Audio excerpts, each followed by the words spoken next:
ಅಮ್ಮ ಅಮ್ಮ ಎಂದರೆ ಅನ್ನ ನೀಡುತ್ತಾರೆ ಹಸಿವು ಎಂದು ಪ್ರಸಾದ ವೇಸ್ಟ್ ಮಾಡಬೇಡಿ.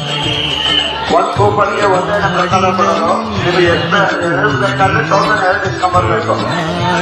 ದಯಮಾಡಿ ಭಕ್ತಾದಿಗಳಲ್ಲಿ ವಿನಂತಿ, ಪ್ರಸಾದ ವೇಸ್ಟ್ ಮಾಡಬೇಡಿ.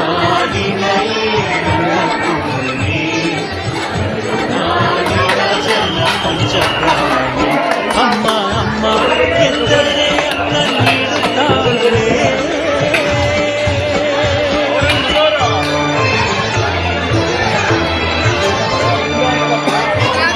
Yo